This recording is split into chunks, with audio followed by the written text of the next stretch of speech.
that I will walk away with today, amongst others, but to seek purpose, to live life without limitations. And I think while she called herself ordinary, what that means to me is that ordinary people can in fact do extraordinary things. And I'd like to transition now to the panel, CSR and Technology for Scaling Impact, to talk more with leaders of industry and learn about what tech for good looks like and is it scalable. So without further ado, let's bring up our speakers.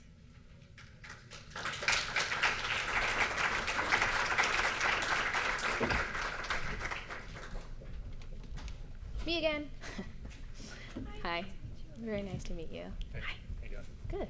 Hi there. Hello. Hi again. Hello again. Oh. Gotcha. Good? Microphone. They want to use another one. Oh, double mic? For them. Anybody need an? Go for it. Okay.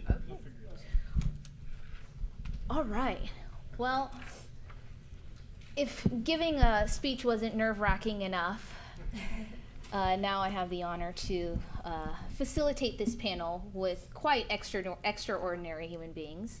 And what we will start off with is a short introduction of yourselves and what it is that you guys do. And I have a list of questions here, and I think that we have some time for questions from the audience. So I encourage you all to jot down your thoughts and your notes, because we will leave a good amount of time for Q&A. And then, Thea, should we go ahead and start with you?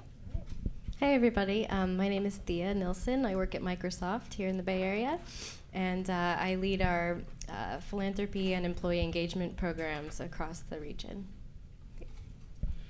Good afternoon, folks. My name is Jason Trimieux. I am the head of supplier diversity at Facebook, a position I took on about almost a year ago now.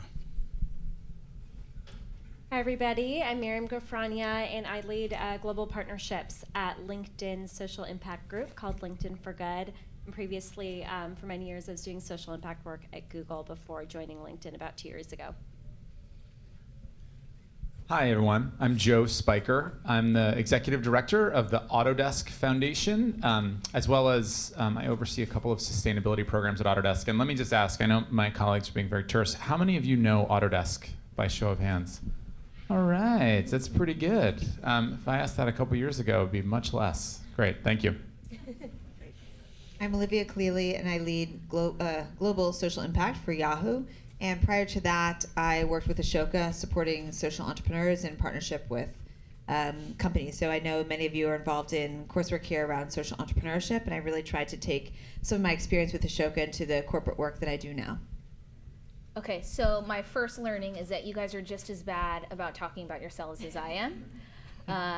Their background is quite impressive. So, follow-up question is, what were you doing prior to your corporate social responsibility work right now? And we can just actually go back the other way, Olivia, if you want to start. Sure. So I trying to think about how long I want to go back into this story, but essentially I came to the work that I do very intentionally, but through initially a lot of frustration, having worked in a very business-driven corporate environment that I felt was not reflective of my values. I then transitioned and did work overseas and saw a lot of inefficiencies in international development models that I was experiencing. And then I worked in a nonprofit consulting firm so that I could observe trends across the nonprofit and philanthropic sectors, and found amazing work that was done, but a lot of structural limitations in terms of tax and legal and financial limitations that were very taxing to these organizations in terms of how they could scale, how they could embrace innovation and be experimental. And so I came away from those experiences in my mid-20s feeling very disillusioned, and did some soul searching, as I'm sure we all do, and we should do frequently, and came around the idea, of course, which was not new, of business and social mission. And that really spoke to me because I felt that I was able through that to kind of put the two parts of myself back together. The practical and the values-based, and also, I deeply believe that social impact is a strategic force for business, as well as businesses being able to leverage immense social impact in the world. So having that, I began doing a lot of blogging, content creation, and took on small projects, did some experimentation, piloting, some with tech, some more volunteer-based. Found myself working with Ashoka, and again, I kind of alluded to that briefly, but I very specifically took a role working with corporates so that I could understand what were their needs, what were their drivers, how are they seeing the sector of social entrepreneurship, what did they see as the opportunities for social innovation, how can I understand their language, and how can I connect their resources to an amazing global community of social entrepreneurs. And then from that work, I was able to leverage it to the work I do at Yahoo, which is in-house, full-time, within a corporation, and that's been a real ride. The reason that I took that job specifically was to be able to use the scale, kind of the global reach of a technology company for social impact. So I gave you my very long, Empire State Building elevator pitch, and it's hard to truncate it from there. That's perfect. This is my third career, and I used to think that was cool, but now that I'm old, it's not anymore. But I like to think about, we all look at our past and create a narrative about how we got there, and I'm always reminded about how half of it's always chance, the opportunities that are presented. They're calculated chances that you take. But I started my career on Wall Street, which is probably why I am working in philanthropy now. I have a lot of sins to atone for. I worked for Deutsche Bank for a few years, and then I did the very traditional move to the Peace Corps from Wall Street, which the analogies between working on Wall Street and working in a developing country. Yeah, I'm sure there's a lot. I'm sure a lot of us probably share these experiences as well. And then I came back with the intent to be a economic consultant, like development economics. I went to grad school, got a degree in economics, and then ended up coming to San Francisco, meeting a guy, and starting a nonprofit with him called Living Goods. For those of you that know Living Goods, they're wildly successful Avon model for selling healthcare products in developing countries. I did that for about 6 years, and then took a little bit of a break. It was crazy setting up a nonprofit. And during my year-long sabbatical, ended up talking to Autodesk about what they wanted to do with their philanthropy. And so for those of you, it was kind of unfair. I didn't tell what Autodesk does. For those of you that did not raise your hand, we make software for people who make things. So if you've ever driven a car, gotten into a building such as this, used a smartphone, or watched a film, you have experienced what our customers are making in our software. And so the exciting thing about Autodesk is that it's such an impact if you can influence those resources towards social and environmental good for folks who are designing buildings, for folks who are designing cars, or products in developing countries. It's a huge opportunity because you're upstream and you can deal with those problems earlier of sustainability and social good. So yeah, we launched our foundation about 3 years ago, and we do a number of things to leverage the resources of the corporation for social and environmental good. Thanks. So my sort of path, I think, to this tech for good world was somewhat, as you alluded to, I think by chance and opportunity. I don't think when I graduated from university, I had this vision of working in a large corporation and doing social impact work. I frankly didn't really know that that was an option and that sort of work existed. And so my interest really, I think I'd always been sort of purpose-driven and wanted to do sort of impactful work, but didn't know what that was. For some time, I worked on policy issues, considered going back to law school to do sort of more of the human rights type law. And ultimately, I think for me, as I was working sort of in the corporate world, and the majority of my career I actually spent almost 10 years at Google, there I was doing business development work. And what was interesting is that while it was sort of core, business development, I had an opportunity to actually do that sort of work for the social impact team. So while my sort of function was sort of business driven, it happened to be for products that were not revenue driving. And I think through that is really how I got into this social impact space. And I thought it was really interesting for me because I'd experience working with nonprofits and dabbled in my own nonprofit out of my very small San Francisco apartment for about 3 years, and sort of thought about what impact meant to me.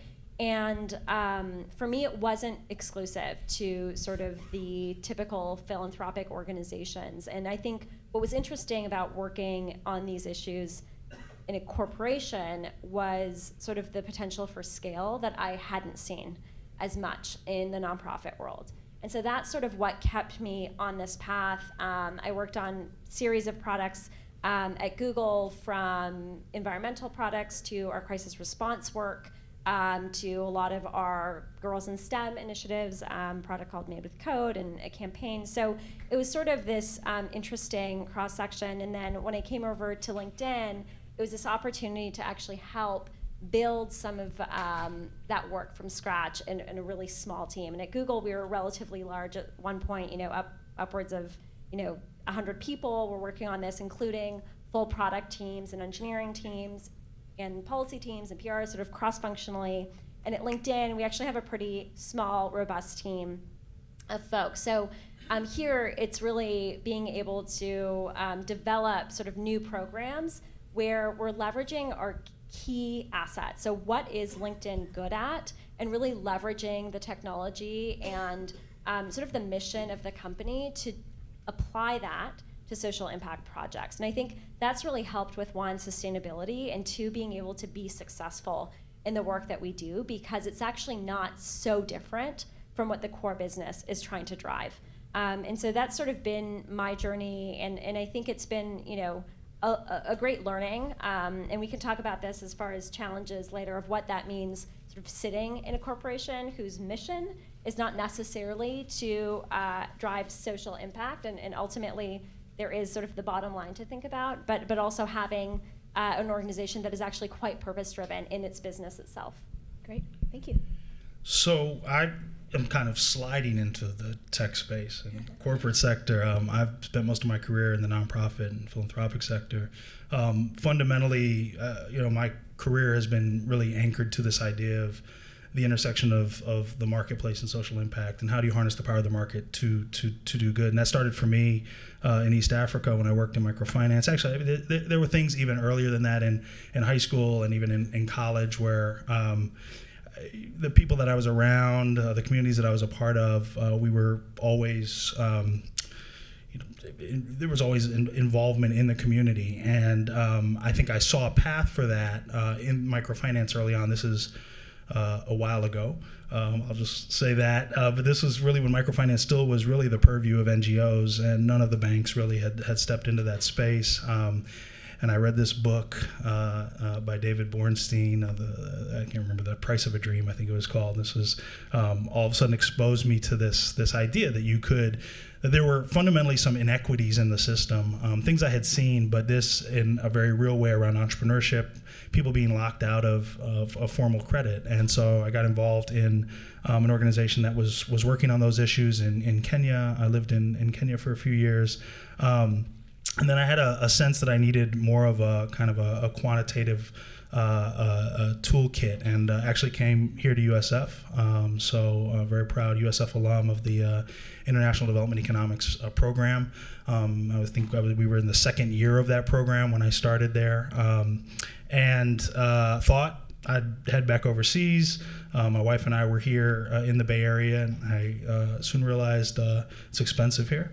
We were coming from DC, and so we started to work and go to school, and ended up after USF taking a role with an organization I think you're going to hear from a little later today called REDF, the Roberts Enterprise Development Fund, which also has a long history of trying to solve for a very specific challenge in our economy today, that's persistent unemployment for people with barriers to work. And Red F was at an interesting time. We had been very much a Bay Area organization, and so I led some of our work to expand statewide and nationally. But I kind of, I think we'll come back to this, I kind of saw the very real challenge of scale. And I think this will get back to why I'm very interested in what I have the chance to contribute to now at Facebook around just the potential to take and harness the power of how technology can take things to a much broader market than we could as individuals working for this Bay Area nonprofit, even with a strong kind of balance sheet and a great name behind us. How do we get more of these nonprofits running these enterprises and employing people with barriers to work and ultimately solving that? I left Red F, launched out on my own, doing strategy consulting, kind of in the impact investing space, working with some community foundations here in the area. But then was tapped to join the host committee for the Super Bowl that was just played here 2 years ago, and I ran our community impact program. So supplier diversity was one of those programs, as was our 50 Fund, which was our philanthropic efforts to make Super Bowl 50 the most giving Super Bowl in history, which we were fortunate to be able to do thanks in large part to companies, some of whom are here, who made that part of their contribution to being a sponsor of the Super Bowl. So we had a lot of fun with that. That was a unique experience, something that I greatly treasure. And then Facebook was looking to launch their supplier diversity program. So I was also going to take a poll. How many people have even heard of supplier diversity or know what it is? Show of hands. I think I got you beat. So on the Autodesk front. So supplier diversity is about increasing opportunity. Fundamentally, it's a 40-year-old industry that was about increasing opportunity for diverse-owned firms, companies owned traditionally. The focus has been on minorities, companies owned by women, who have been systematically shut out from opportunities with corporations, with the government to do business. And one of the things that we learned through the Super Bowl experience that is just a fundamental belief was that these businesses are here, they're ready. And what we also saw with our program for Super Bowl was that those businesses stepped up in a big way. We also had the most inclusive Super Bowl we've ever had, millions of dollars going to minority, women, veteran, and LGBT businesses here in the Bay Area intentionally, and delivering a superior result. So had the chance to now take that experience and launch Facebook's program and work across our growing company to ensure that we are not just connecting businesses with chances to compete and win business with Facebook, but because of our platform, we also have a unique opportunity to help these businesses grow and connect to the audiences that they care about. So there, to the point earlier made, there's a real strategic opportunity for us as a company to engage diverse-owned businesses as core to our products, as well as core to how we operate our company. Thank you. These are amazing stories. I'm certainly the most junior on the panel, so it's a short story for me, but nonetheless a pretty long, non-linear path to getting to CSR. I was a personal trainer. I sold hats, fine hats, that cost up to $7,500 per hat, which is crazy. What? Yeah, can you believe that? It's insane. So I did that for a while and then decided that was insane. Then I went back to the sort of fitness world, and then I decided I would go into sports nutrition. Then I went into interior architecture, and then I went into communications. Ended up with a communications degree. And when I was leaving university, really didn't know kind of what to do with that degree. I'm sure all your parents, if you're a comms major, are like, why, that doesn't mean anything. But it kind of means everything. So it worked out really well for me because it gave me the opportunity to, in that exploration, do a lot of informational interviewing with folks who were kind of in different sectors, but using that type of a degree. So I talked to people in PR and in HR and a number of other roles, and I stumbled upon someone, it's all about networking, who was in a CSR role, or corporate social responsibility. I hadn't heard of it either. Like Miriam said, there just weren't a lot of courses at the time that were teaching that kind of thing. And even now within companies, they're usually fairly small teams. So it can be kind of hard to find people in that type of a role. But I was lucky enough to land an interview with somebody doing that kind of work, and I just became immediately obsessed with the field and wanted to know how I could become involved in it. And when I graduated, I did end up going to a company called Synopsys. It's in Sunnyvale, an EDA company that has a great CSR program. And right out of the gate, it was a phenomenal opportunity. I got to develop their international volunteerism plan and roll that out across 6 different countries where they're operating. And after that, went to Microsoft and kind of really narrowed the focus. I don't do global work anymore, but I get to serve the Bay Area, which is actually where I grew up. And so I think the common thread, throughout school, throughout these different jobs, is, and the best advice someone ever gave me was to do what you do in your free time as a job. If you can, if you're volunteering on Saturdays, or if I started a micro lending club at my college, identify the things that you're doing by choice and for fun, and then try to figure out how you can do that and get a paycheck is awesome. That's great. Thank you so much, guys. And now you guys understand why I'm nervous to facilitate this panel. Thought it was important for people to know. First thing that I think everyone in this room, including myself, would find beneficial is to understand timing. There's a lot of folks in here that are probably around the first few milestones of their career, their professional career. And it sounds like to me that everyone here had dabbled in running their own nonprofit or the nonprofit world, and then there was some sort of succession or enlightenment or a change of clothes for the wolf of Wall Street. How important is timing? Are the folks in here to understand that it's first good to go out there and get experience before they go into CSR? Or it seems like they're quite eager and ready to jump in to do some good. What do you have to say to them as far as timing and what role that plays in being able to make an impact?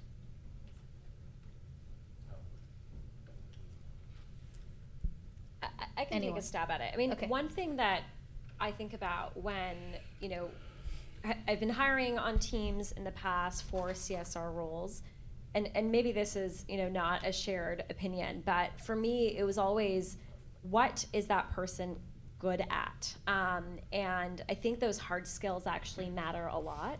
And while the passion is really critical, and this can be sort of a challenging space, I think to work in, especially in a corporate, there's always this healthy tension between, I think, the business and sort of the social impact work sometimes. I think knowing what you are good at. So for me, again, it started on the business development side, and my expertise was really in developing strong partnerships with certain sectors, multilaterals, governments, nonprofits, other corporations. And that was the way I sort of plugged in to this sector.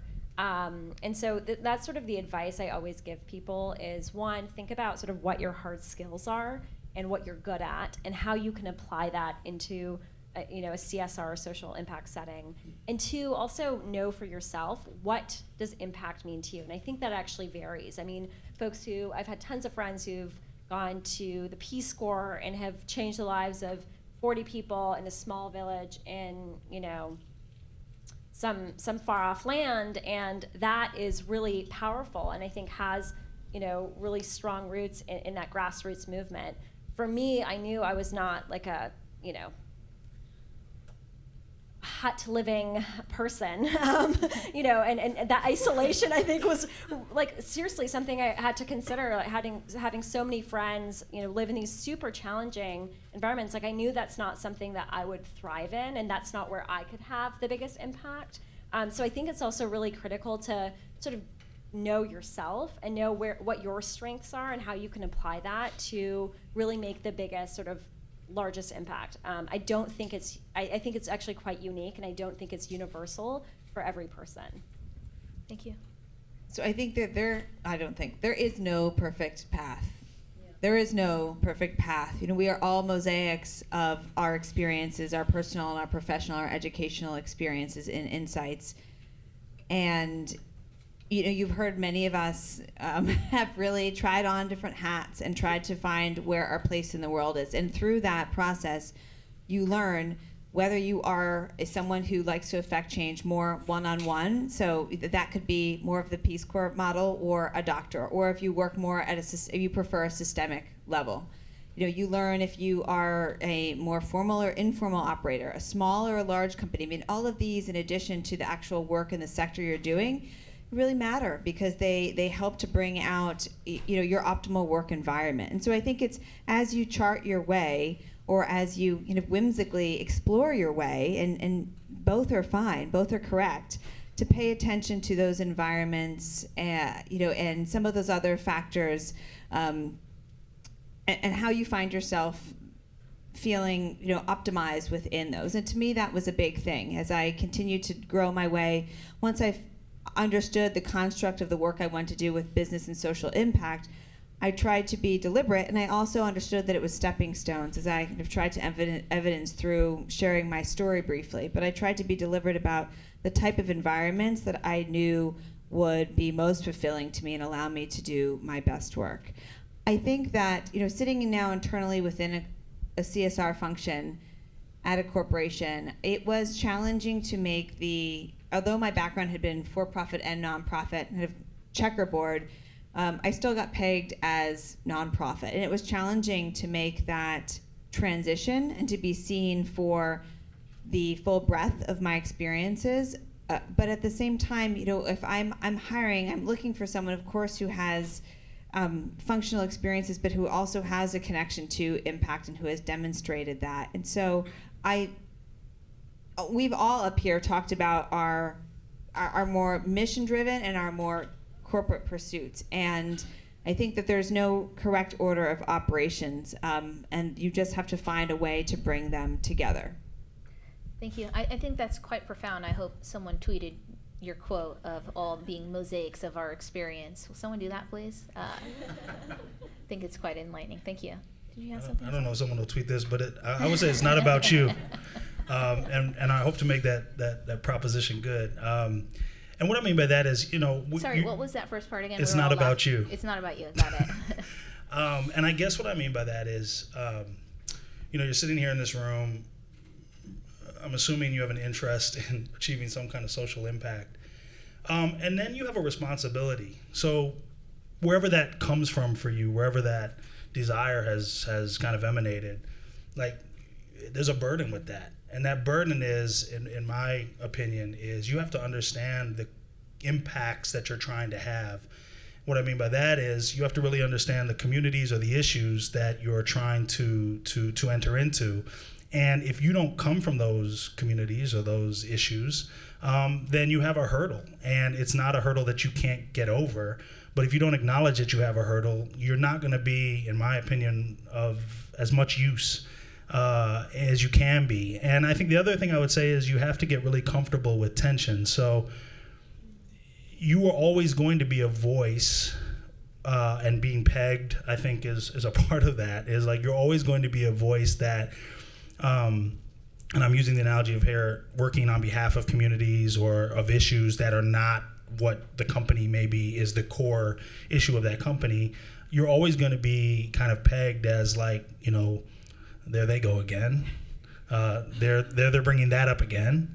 But you have to stand in there. I mean, that's if you really believe and have the data to support that there's a solution that your company, whether it's harnessing resources or particular products that can actually attach themselves to challenging issues that we face in our world today and can move the needle on improving those situations, then you have to stand in there because, again, coming back to you sitting in this room right now, there's something in you that has said, I want to do this. But then you really have to come with knowledge. Like, don't just come with the issue and just say, I'm passionate about this. Like, come with an understanding of that community, come with an understanding of that issue in a way that is really deeply, keeps you in it. In other words, if you're not from those issues or those communities, it's very easy to step out of those.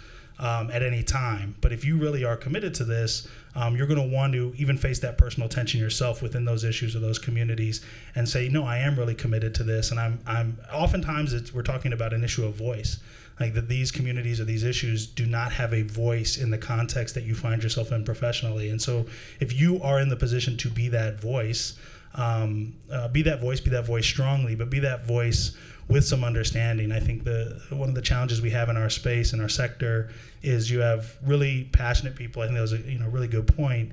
And the passion obviously has to be there, but they're not able to take that passion and actually connect it to what the company is trying to achieve and find the synergies and find the, you've heard this term probably, shared value, but I actually think it is a helpful construct to think about this because our world is that connected. And so that's why I'm saying it's not about you. If you've stepped into this space, it's about the issue of the communities that you're trying to impact, and that means you have to really try to connect to those issues first, I think, to be effective in the roles that you're trying to achieve. Yeah, thank you. I think that's really helpful feedback. Let's talk a little bit about the pros and cons and challenges. You guys all have experiences running your own nonprofits. Now you're in CSR. What are some of the challenges in both of these type of structures and setup? And what are the pros and cons there as well? I think there's a lot of folks in the room trying to decide how they want to insert themselves into this world. So it'd be good to understand what both of the worlds look like. Well, I can start. I think, one of the most obvious challenges that probably anybody who's worked at or, with a nonprofit is aware of is extremely limited resources. And so that is, just always seems to be the case. And so, that's a unfortunate reality that a lot of these organizations face. On the flip side, when you're in a company and you have a lot of resources of people and of dollars as well. Some of the challenges that come with that are that, we're not necessarily core to the business always. So kind of, moving this giant corporation toward understanding the issues, as Jason alluded to earlier, and then really kind of leaning into those and putting some skin in the game can be challenging as well. But I think, both certainly have pros and cons. I would say that the best hire I ever made was somebody who worked at a nonprofit first.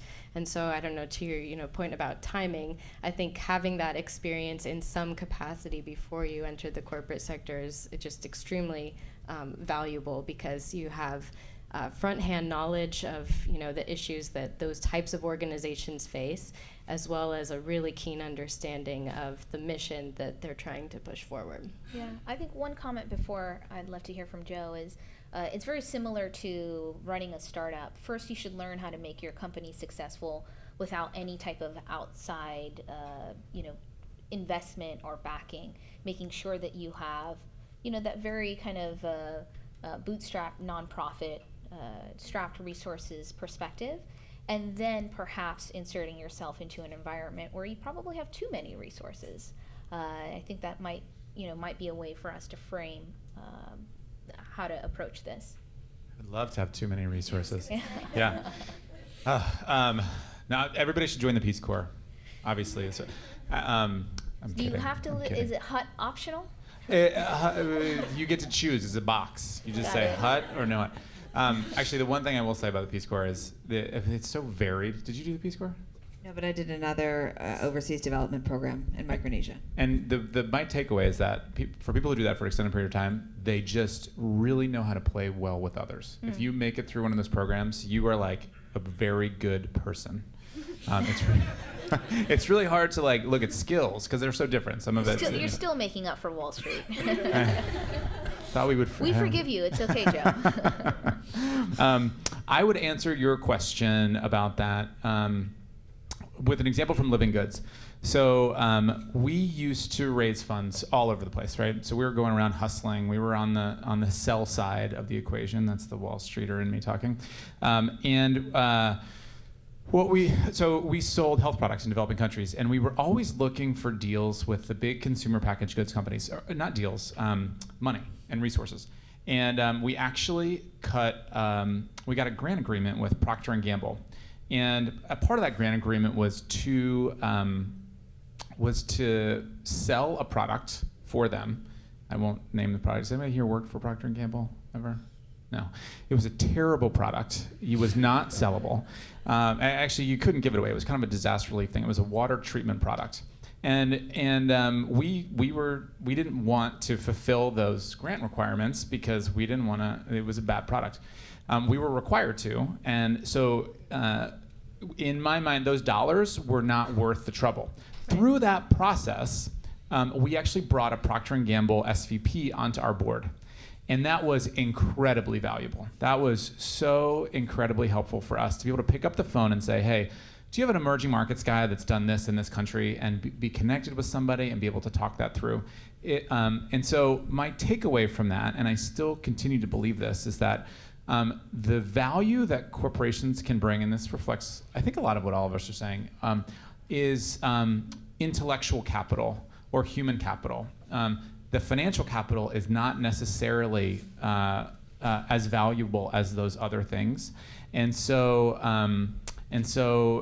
being able to leverage that for social good is it's what makes the company, it aligns with the company's strengths, and it's what it also helps out the nonprofit world or the social sector or the environmental in a quite a different way, and one that I think adds a lot more value.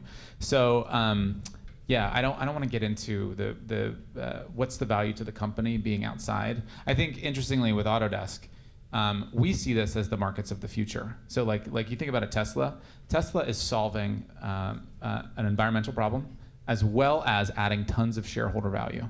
So for us, specific to us, it's trying to find more customers like that to where we can align the societal value with the business value at the same time. That's great. Yep. Yeah. I wanted to build off this. We've been joking about the monsters of capitalism, and I had my own. I mean, similar to Joe, I was working in a very the U.S. Chamber of Commerce, which is, its mission is to support all types of business, and then I kind of did a 180 and went overseas and lived in a concrete vessel.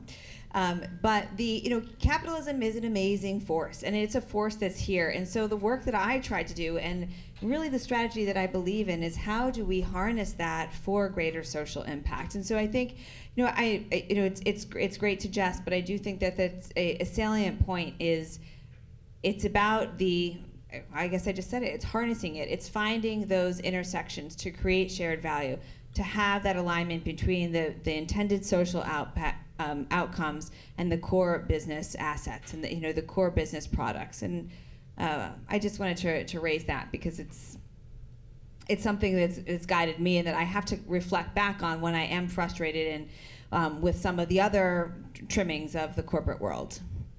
Great, thank you. Well, there's a wealth of experience here, and what I'm wondering is, what are some of your best practices? And also the fact that you guys have a background in nonprofits, you're in CSR now, there's probably a number of daily challenges that you guys face. What are some of the learnings and the experiences that you keep drawing back to give yourself the motivation and energy to keep going? I'll piggyback a little bit on something that was just said for the role I lead at Facebook. So the most likely entrepreneur to start a business tomorrow in the U.S. is a woman of color. And Facebook is still very core to our business is helping businesses connect to the audiences that they care about.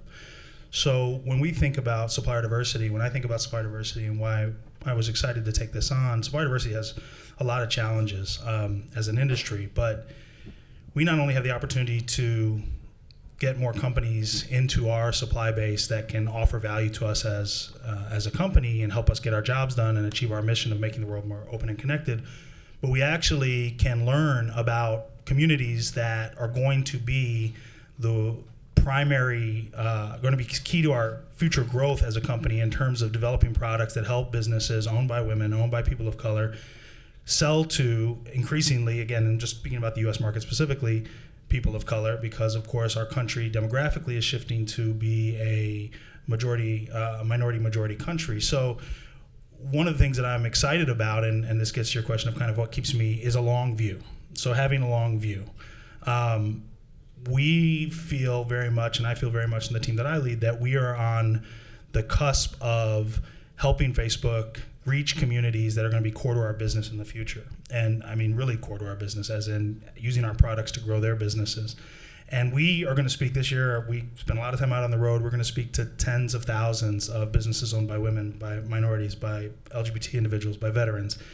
And we're telling them, hey, we have opportunities for you to do business with us, whether you're a produce company selling into our micro kitchens or you're a contractor, general contractor helping build our data centers.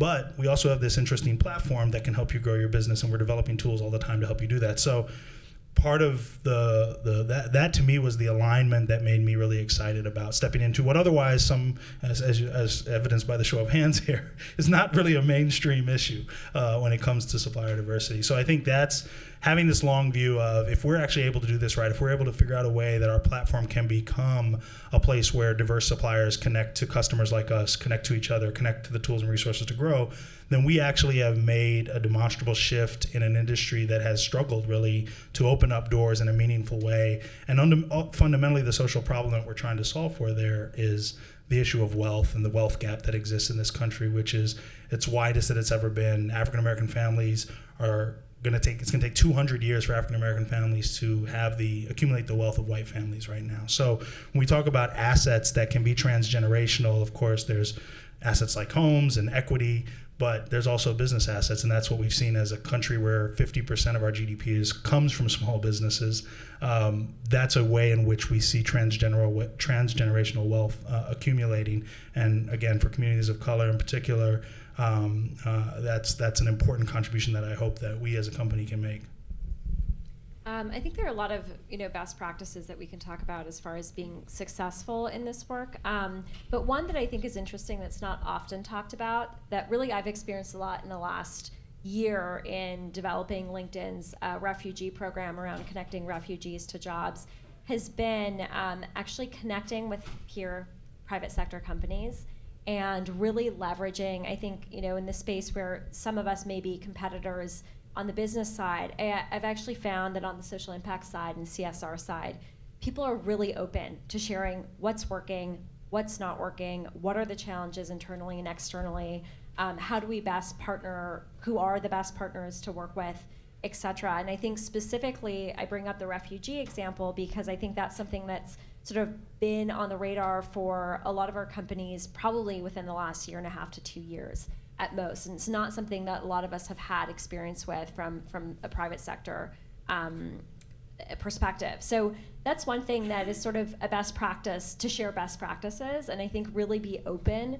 with other people in this sector, because I think there's a unique opportunity there to really be honest and frank about what can be done and how you can actually help each other in this sort of social impact space where otherwise there might be some limitations on the business side. Right. Great. Go ahead. I'll do. You asked about challenges specifically. Yeah. I think when I think about at a very high level some of our biggest challenges, this is reflected in some of the comments. It's hard not being a revenue generating unit of the business and articulating the value. Mm-hmm. I think that's just a common problem. It's fortunately it's one at Autodesk it's a little bit different, because usually when most companies talk about sustainability, they talk about how sustainable the company is. So carbon offsets and whatnot. We've turned sustainability into a value center for the company because we help our customers be more sustainable. Essentially, customers don't call it sustainability; they call it energy efficiency or resource efficiency. But it's still a challenge from a philanthropic perspective to articulate that value. And I'll give a very specific example. At the end of this year, we were presenting results, and myself and my team work for the company and manage the foundation on behalf of the company. We had what we thought were all these great results. And a lot of it was soft stuff compared to revenues of $2.6 billion and gross margin of XYZ. And then we got a very high ranking the week after we presented this, a very high ranking in some of the best places to work for. And that to me is an outcome of all the work that we done. It's like, oh yeah, that's the value that we added, right? Or that's one manifestation of the value. So I think that's always going to be a challenge for corporate philanthropy. I will say that having raised funds from a lot of East Coast philanthropies versus West Coast, this is like the Wild West of philanthropy. Like it's super exciting. It's like it's kind of challenging to get your head around, but a lot of philanthropists, like you think about Zuckerberg Chan Initiative, I mean, they just put an amazing amount of resources behind huge global problems, and with the intention to probably move fast, maybe break a couple things. And that's exactly what philanthropy needs versus, not to knock the East Coast. I'm an East Coaster myself, but it's a little bit staid. And you go with kind of the standard opportunities. The example that I always give is beds for homelessness. If you're spending all your money on beds, what about some of those more innovative programs that is, PTSD treatment for recently returned vets? That might be a solution for homelessness or contributing solution, but the more risk avoidance philanthropy will not pay for those, right? So I think this area, the Bay Area in particular, vis-a-vis philanthropy and corporate social responsibility, is a great time to be in this space because lots of folks are thinking about how to leverage their business acumen and the experiences that they gained in the private sector and put that towards societal problems. Great. One of my last questions, can you guys give some examples of initiatives where your corporate has partnered up with organizations like Angel Hack, et cetera, to help move forward an initiative? I know for us at Angel Hack, we're not able to do what we do without our corporate partners, and I'm really happy to say that we have had some level of involvement from all of the companies that you guys represent. We would be happy to have more. But yeah, could you tell me a little bit more about that? Integration. It was Integration, yeah. Sure. With startups or some other initiatives that are outside of your organization. Yes. So one thing that I can share, in the STEM space is we've done some partnerships with Girls Who Code. And for those of you not familiar, they run summer immersion programs and local clubs throughout the year to teach computer science skills to middle and high school girls. So we partnered with them to develop an advanced curriculum for their clubs and so that's the work that we're going to do, right? That's like the philanthropy side. We're going to work with them. We're going to give them money to propagate their mission, to get their CS in more clubs. The way that we sold that on the business side is we said, what's the integration opportunity, right? So we worked with two of Yahoo's teams, our Flickr team and our Tumblr team, which are both Yahoo properties, and we created this curriculum based on Flickr and Tumblr APIs. So then all of a sudden, we weren't just giving them a partnership check and resources, but we were helping to put forward Flickr and Tumblr technology and products into the curriculum of adolescents, which is, of course, a very highly desirable market. And so all of a sudden, we had the interests of our product teams, and that was one example of what we call lamely a win-win. That's not lame. That's cool. Yeah. I think it's cool. One of my favorite things that we've done was born of a random phone call. So we got a call from an Irish guy named John Wayne, W-A-I-N. He was with the Site and Settlement Division of the UNHCR, the High Commission for Refugees, and he oversaw procurement, and he said, we have all these guys that are buying your software. We've grown our Site and Settlement Division by 300% in the last few years, and it's getting to be too costly. Can we please get some of your software for free? And we said, great, let's figure this out. I was just telling Miriam about this beforehand. That was probably 2 years ago. It took us 18 months to get a deal in place with the United Nations. But now we have supplied the UNHCR Site and Settlement division with our full suite of software, and we're in the course of a 2-year training to train all those guys up to basically improve the refugee experience, to be able to design better refugee sites and design them faster. And so that to me is also a win-win. It's a great opportunity. I think we can use that term. Yeah, positively. Yeah. And I think finding those examples, those partnerships where we can add a ton of value that makes sense for the company and makes sense for the partner is what we should all be working towards. Yeah. Cool. That's great. Yeah, I think to Jason's point earlier too, all of our work on the LinkedIn for Good side is actually based in partnership. So I can't really think of a single program that we have that doesn't engage a partner and oftentimes sort of a subject matter expert as well. So I think, as Jason was talking about, really knowing the problem or the communities that you're trying to help, I think is really, really critical. And for us, while we know our technology and the potential of our technology, sometimes we need sort of that guidance as far as in what context does it make sense and is most impactful. So all of our programs, from our volunteer work to our refugee programs to our international youth employment programs, all involve sort of partners on the ground who are seeing the issues, who can help us really identify those gaps that exist, and then determine for us, and for us to do the same, if we are in fact the best partner or the best technology or the best company to actually fill that gap. Because I think in a lot of the spaces that we work, there's just a lot of noise and a lot of people throwing checks around and doing these initiatives. And I think it's really important to sort of move forward in this needs-based approach. And I think partnerships help us achieve that, to make sure that there's actually a problem, and a problem that your company or your technology can potentially help solve, and then sort of moving forward with that versus just being able to add a cool feature on your product because you can do it. But if it's actually not addressing something helpful, then it just makes your company feel good and not really address the problem of the communities that you're trying to help. Right. Yeah, I mean, similar, I can think about a couple of the products that we have that we developed in partnership with, I would say, with the industry, largely in the nonprofit sector. So whether it's some of our, safety is a huge and important part of being on Facebook. And so whether it's Safety Check, which we rolled out and some years ago around natural disasters, and now have rolled out much more broadly. A feature that just rolled out recently was around giving and getting help when you're in those communities of need, and trying to always develop those with a consciousness first, and then engagement actively on testing with people from communities who actually tell us whether this thing is, one, useful, needed, will work, etc.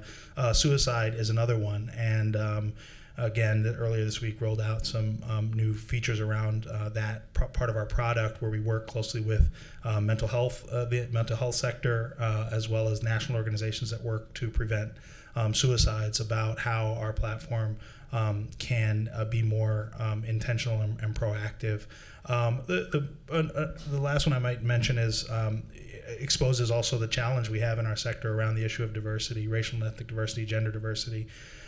In our workforce. And so a few years ago, we launched an effort called Tech Prep, which is trying to get kids and families, so it's not just targeted at the kids, but caregivers, whether it's parents, grandparents, other loved ones in the home, to help build more of an exposure to and ultimately, as interest develops into what fields could be studied around computer science. And so it'd be one thing for Facebook just to kind of push this out there, but in every location where we are working, we're partnering with local nonprofits in that sector who are working on those pipeline issues right alongside of us, and providing funding to some as well. So those are some of the things that we do, I think, in partnership with the nonprofit sector.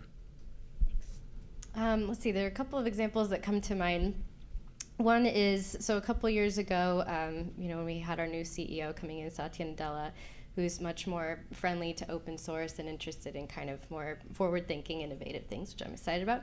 He proposed that we have a hackathon every year for employees that would be a week, where folks could really just, hack freely on whatever things they've been trying to pitch to their managers all year and haven't really had the time to work on. So there were interesting features that came out of that. Like, for example, someone came up with a little pop-up that would say you forgot to add an attachment if it could read attachment in your email, because how many times have you sent an email and then they're like, did you mean to attach something? And anyway, so that was one.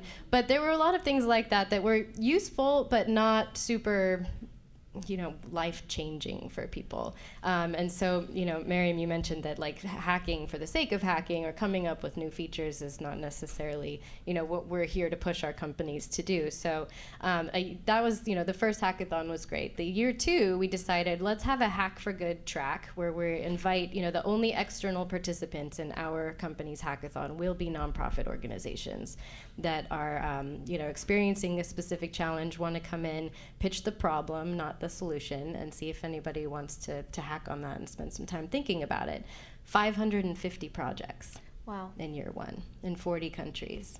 And they ended up being really meaty, interesting technical problems that these people would have never come across. Maybe they would, but most likely, most of these 550 projects were not things that our employees were, you know, on a day-to-day basis really exposed to.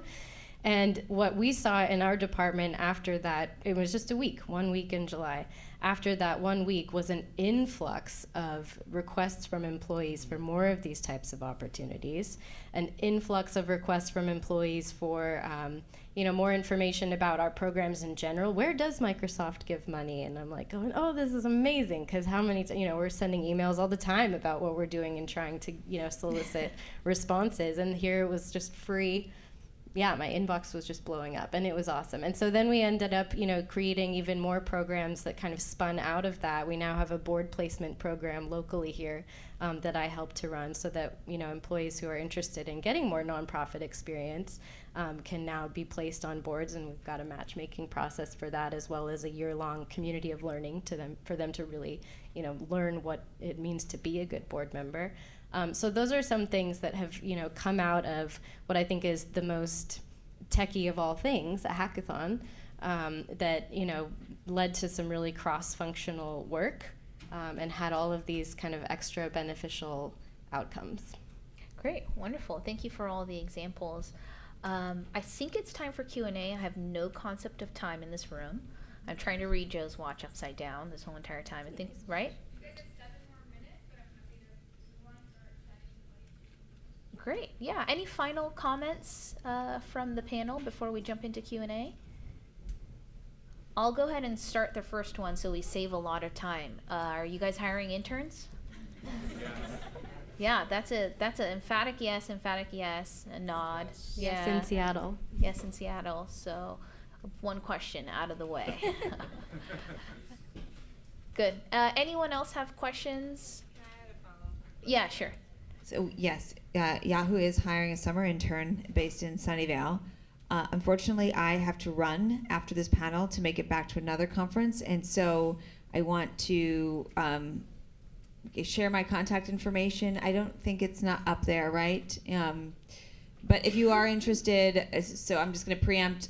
It's my email is okl@yahoo-inc.com. And if you send me an email, I will forward your resume to our recruiting team. And apologies for slipping out afterwards, but thank you for your interest. Thank you for your email. Yes, okl@yahoo-inc.com. Great. And we'll go ahead and start from this side of the room. And I'm going to steal one of these Great. microphones. In the back? Here. Where are we going? Over here.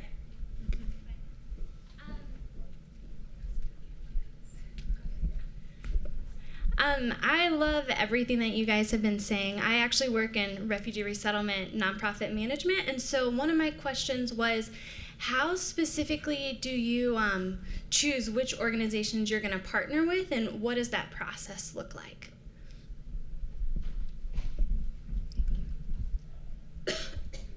So for our work, I think a lot of it has to do with sort of going back to what our program is all about. So when we're looking at how we can contribute and help with the refugee crisis, it really ultimately came down to our core mission of connecting talent to opportunity. So for us, it was really around refugee employment. And so all of our partners that we're working with are in fact nonprofits that are focused specifically on connecting refugees to jobs or upskilling refugees and connecting them to jobs. That also means that it's not as broad, and we're really looking at a subset of refugees who can really genuinely take advantage of where our product is today.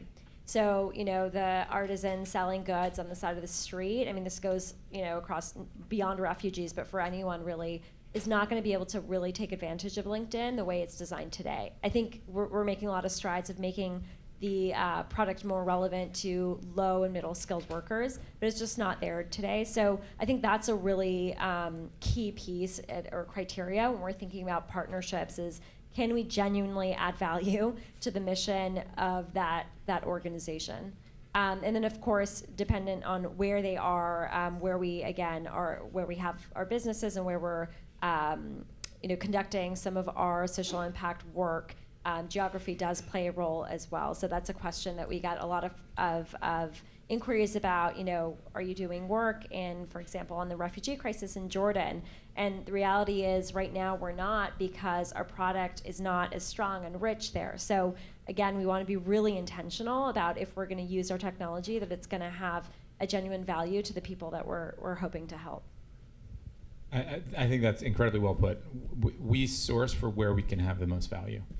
So we, in terms of who we work with on the foundation side, we basically solicit applications from folks that we think that we can, and we're pretty open to who we'll talk to, but then we're looking specific. We have a whole due diligence process around, is there a design or engineering solution that we can contribute to in this way? Great. Another question from this section? Hello, my name is Mark Peterson. I'm with Orange. So first of all, thank you very much. This is a really interesting conversation. I'm glad to have you all here. Prior to coming to Orange, I was with the U.S. Agency for International Development. And so I'm always sort of looking for things that Orange can do that has a social impact, but we have to be pretty opportunistic, because at least where I sit within the company, it has to also pay the bills and be financially sustainable. And so I'm wondering to what extent you guys aim to partner with other parts of your respective companies to sort of hit both of those. And then also, if you could say a little bit about what your priority areas are right now and how you choose them. Thanks. So Microsoft's social investments are primarily in the area of STEM education for youth. Although I do think that we'll see that change a little bit. We didn't mention this earlier, but LinkedIn and Microsoft are now in the same family. So I think it's kind of a beautiful marriage, if you will, of focusing on computer science education and workforce development and kind of hitting that part of the pipeline. So we definitely work across the business. We call it our Youth Spark initiative, and every part of the company is involved in that, from developing curriculum to managing software and product grants to nonprofits. All of that, just to be really concrete about it, Microsoft.com/nonprofit is where you can get all of the information about grants as they become available. So our strategic focus is access to STEAM learning, which is STEM plus the arts, for underrepresented populations. And I believe the other component to your question, I'm not familiar with what Orange is, but we are, in general, okay, gotcha. In general,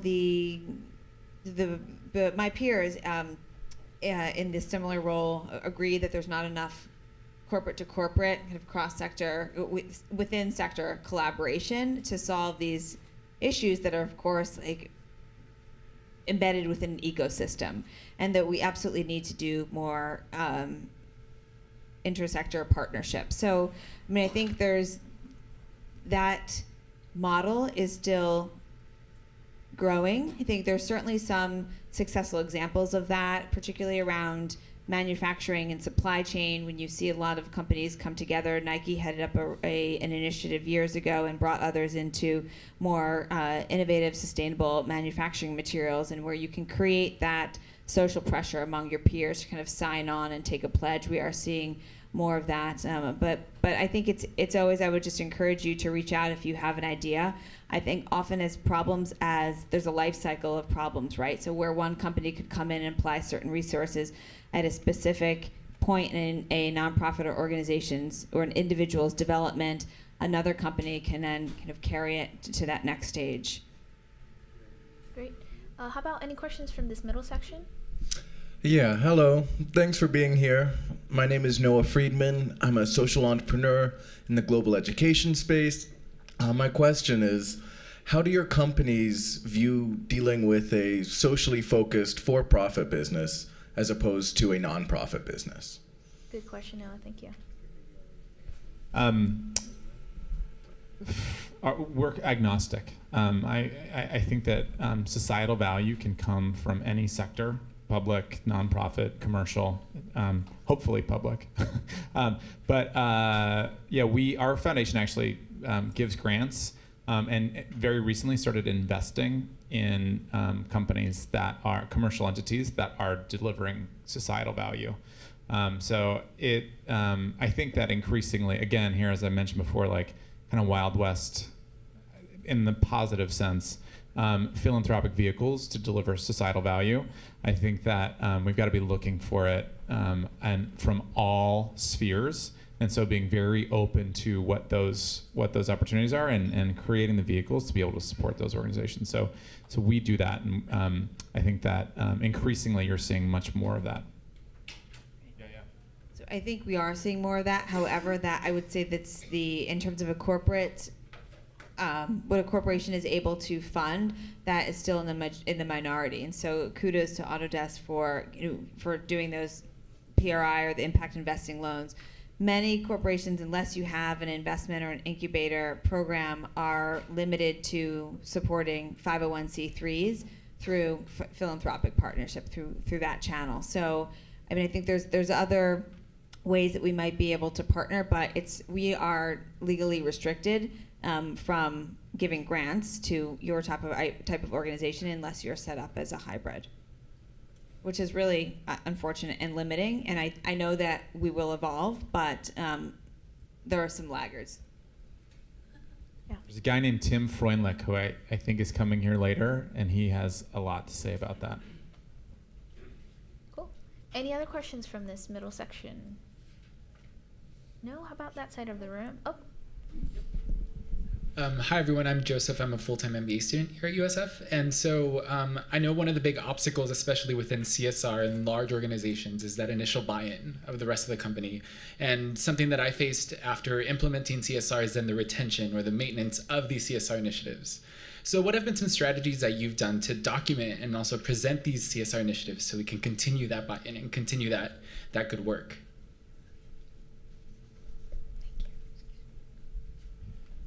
I don't have the experience to speak to at Facebook around that. I will say, and this piggybacks on kind of the last two questions that were asked. I mean, as you probably can tell, the things that we are involved in are, from a social impact space, are core products. So we're developing products that, because fundamentally we are an incredibly mission-driven company and helping make the world more open and connected. We won't be successful in doing that if people aren't finding value on our platform and in our community. And so when we launch these things, the intent is that we can create greater value. I will say for the Super Bowl, this was an interesting one because there had never been kind of an effort such as the one we attempted to really, and we did. Actually, and this is not, I did not write the book, but there is a book coming out about how to, and it's a business book that'll be coming out from some of my Super Bowl colleagues that I had a chance to proofread it, but it's coming out this spring, and it's basically the lessons we learned from running a Super Bowl with the fundamental intent of it being more than the game, about it giving back, about using the world's largest single-day sporting event to do much more than just entertain 70,000 people at Levi Stadium. And so it's actually a business book. We try to take business lessons and what we went through running that for 18 months or 24 months, and hopefully those lessons can be helpful to others as they think about that. And I just want to reemphasize, I found that the most effective way of developing a sustainable program in sort of a CSR model is having it be super aligned with the business. So our social impact mission at LinkedIn is actually just a subsegment of the business mission. So the business mission is to connect every member of the global workforce to economic opportunity.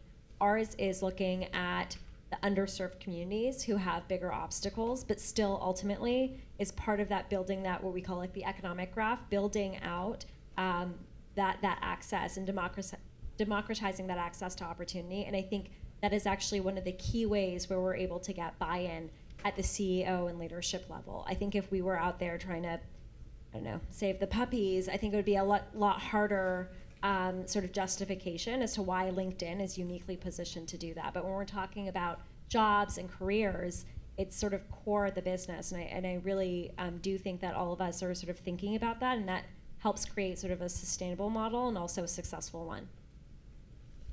Thank you. About the puppies, I think next week is a adoption fee-free week to adopt puppies from I shelter. like puppies, for the record. So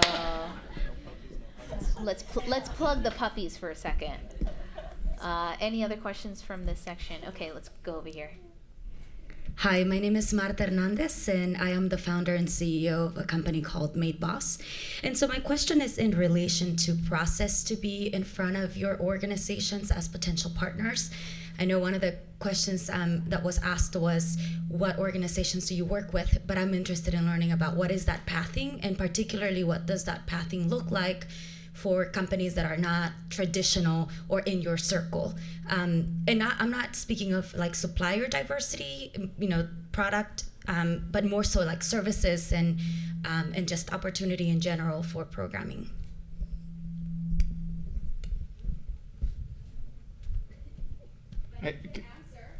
Well, can I parse that question? Were you just asking how do small businesses get involved, or nonprofits get involved with these companies? Not necessarily small businesses or nonprofits, but it could be a technology company that's offering a new solution or a solution that could be a partner to you. Like a vendor. Yeah, Got vendor. it, yeah. I can't. That's such a hard. We have for public companies at Autodesk, we've got about 10,000 employees and about 5,000 contingent workers. The path to becoming a vendor is, I think probably most of our companies might have this bureaucratic bent to doing so, and actually not my expertise. I actually met a guy recently who wanted to get some of our business for our annual industry conference. I met him at a bar, and I was not helpful at the very least. So sorry, not a good response, but I think supply chain would be great. Yeah, no, actually, we have a very non-bureaucratic process. So everyone at Facebook is a buyer, and I'm going to try to hopefully answer your question. But everyone at Facebook is a buyer. So if you need something to get your job done from a third party, from a vendor, we empower you to go out and do that. So I have a nice challenge ahead in terms of with a company that has grown 35% headcount year over year last year, and probably will do that or more this year. So we do have a public website you can go on. You can go to our Facebook page, Supplier Diversity, FB Supplier Diversity, and learn more about specifically if you want to be a vendor to Facebook. I think I had an interesting conversation recently with someone who had a technology. I'll give you, without getting in too much into the details, I'll give you the synopsis of what happened. They reached out. It gets routed to our legal department. Our legal department sends an email that says we are not looking at that. We do not accept unsolicited requests, and we have not read this email, and we will destroy it. And I'm not paraphrasing. That actually is more or less what it says. But there, you can probably understand there's a lot of issues around IP. We don't want to be seen as taking somebody else's IP. We believe there are great ideas out there that are undiscovered to us that could enhance our products, and we don't want to be in the position of stealing those. So, meeting at a bar is actually not an uncommon way that sometimes these things happen. If you have something that you think could be of value to us, we tend to be pretty good about knowing our business and what we are looking at. Like our next 10 years is about connectivity, it's about artificial intelligence, and it's about virtual reality. So if you're in those spaces, we know a good deal about those, and we're constantly looking for people to bring on board to help us with that, or technologies that might enhance that. And so we have a pretty active group that spends time around that. But in general, it's if you have some kind of technology or something that you're trying to pitch, I think it's tough, and probably not the answer that you're looking for. But if you are a supplier interested in supplying something to Facebook, I'd be happy to talk with you, or you can go on our website and find out more. So suffice to say, it's pretty difficult to get involved or get, I guess, into the pipeline, which it makes entire sense. One of the things that Angel Hack does is we reverse engineer the process. So we actually work with our corporate partners. We organize hackathons, and then from those hackathons, we pick winning teams to then accelerate to bring back into partnership with our corporate partners that have, bought in by way of sponsoring the hackathons, et cetera. So, that's one way if anybody's interested. We work with folks that don't have any tech or have already built out their businesses and they want to have that corporate partnership portion involved into it. We can help facilitate that through our accelerators. And we have time for one more question. Make it a good one. We're going to make you Run. get your exercise for the afternoon. Thanks, everybody. Hi, I'm Vanessa George, and I work in career services here in the School of Management. And so you've been talking today about corporate social responsibility, and particularly with a slant towards philanthropy. And I have many, many students, graduate students, who are interested in CSR, but they're not necessarily interested in philanthropy specifically. They're interested in working in CSR in some respect, but they want to know more about what other types of activities can one do in CSR beyond philanthropy, especially in these large companies. I mean, the quick for us is like, as I was describing, I mean, there are all kinds of products that we're constantly developing. We just launched, for example, a peer-to-peer fundraising product on Facebook. So if you want to raise money for a nonprofit as an individual, you can engage your community on Facebook and Instagram and raise money. But the people that develop those products, again, this is back to my earlier point, I've stuck my nose probably in a lot of things at Facebook where it's outside of my job responsibility, but I have an interest and hopefully some value to add to those teams. And we have an internal way to do that, to get involved in things that are outside of your day-to-day. So I know for us, we are always looking, we have a lot of open opportunities right now, and if there are folks that are interested in figuring out how they can help us develop products or connect to the community that we, the nearly 2 billion people that are on Facebook, and build more value, then those are things that fundamentally I do really believe do add social value. It's one of our values as a company, but it's not it's not a formal CSR role. So it's going to vary depending on the size of the company and the team. And at Yahoo, we have a large company and a smaller team. And so what I do a lot of is stakeholder engagement with our business and human rights team, our sustainability team, our marketing and product teams, to try to identify areas for strategic integration and also catch opportunities for partnership. Being in sync with the product marketing team, is there an opportunity for us to bring in a partner, put together a cause marketing campaign, for example? How can we support the efforts of our business and human rights team? So speaking from our specific experience, my specific experience, it's a lot around stakeholder engagement. I think of myself as a blended professional, and what I really like about my role is that it allows me to be a CSR generalist rather than a specialist. When you get to the size of a company like Microsoft, which has a tremendous social impact program, or Google, you are more siloed. You might be a specific product marketer focused on those 4 good marketing campaigns. There's overlaps with product development, but I would also say that any of you who are looking to enter the workforce outside of a distinctive CSR role, there was always opportunities to bring that social impact into your non-social impact function. If you're a marketer, if you're a comms person, if you're a product person, you have those same ideas that we do. You have better ideas, in fact, because you're connected to your audiences and your product in a much more intimate and experienced way than I can, kind of having my hands on various switches and levers. And so I really rely on those internal champions and stakeholders to bring forward their ideas from their more functional knowledge-based standpoint. Yeah, and I just want to say that I actually don't think that the social impact work is actually monopolized by the CSR teams. Certainly at LinkedIn, with over 10,000 employees, we have a team of 5 people. We are not doing all of the work on our own. We're partnering with our product managers to build in features that would actually make the product more relevant for the audiences that we care about. That's not, I think, again, monopolized by a really small team to do impactful work.